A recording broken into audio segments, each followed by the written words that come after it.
Ça n'existe pas, la pensée de droite. Ça peut pas exister. C'est impossible. On peut être de droite et être un architecte, on peut être de droite et être et comment est-ce qu'on pourrait dire, être un physicien. Mais dans la science sociale, c'est impossible d'être de droite et de penser. Franchement, c'est impossible. Parce que si vous regardez la société, si vous vous mettez simplement à étudier la société, ben vous voyez nécessairement des phénomènes qui vont devoir être pensés comme de domination. Vous allez voir des migrants qui se noient et des groupes capitalistes. Vous allez voir le féminicide. Vous allez voir les femmes battues. Vous allez voir l'homophobie. Vous allez voir aussi les luttes de libération. Vous allez voir la surreprésentation massive des Noirs et des Arabes dans l'appareil carcéral. Vous allez voir le rapport au vote. Donc vous allez voir des phénomènes objectifs de domination, d'exploitation, de prédation, d'injustice qui sont comme patents. Et si vous étudiez pas ça, de quoi vous parlez ? Qu'est-ce que ça veut dire ? Parler de la société sans parler de ça, ça veut dire mentir sur la société, ça veut dire inventer des concepts négatifs par rapport à la réalité, ça veut dire faire diversion par rapport au système de pouvoir et de domination objectif qui sont à l'œuvre, et de vouloir à ce moment-là inventer des choses pour le nier, pour le dénier, donc soit mettre tout dans les cerveaux des individus, dénier les déterminations, dénier les rapports de force, etc. Donc faire de la psychologie comportementale, etc.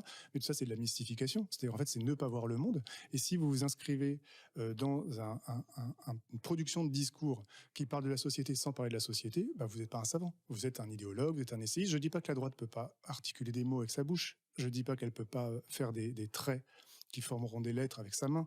Je dis que ce qu'elle produira, ça ne sera pas de la pensée. Parce que la pensée, ça suppose d'être dans un registre de l'objectivation de la réalité. Et la réalité, c'est la domination. Et c'est les systèmes de domination et les systèmes d'exploitation. Et à partir du moment où vous avez objectiver les systèmes de domination, vous êtes nécessairement porté sur une logique de transformation du monde, parce que comme le disait Adorno, puisque le monde est faux, la vérité est un concept oppositionnel par rapport à la réalité. Donc, il ne peut pas y avoir de pensée de droite, et de fait, il n'y a pas de sciences sociales de droite, ça n'existe pas. Personne ne peut citer un seul philosophe, intellectuel, sociologue de droite. Ça n'existe pas. Qui a fait une œuvre et qui a produit des concepts importants. Ça n'existe pas.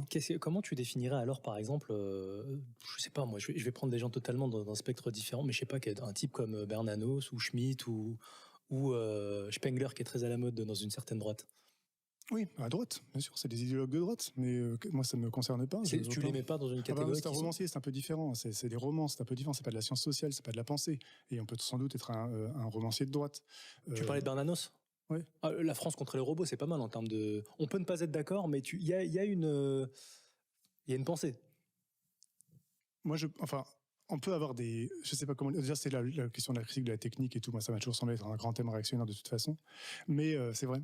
Mais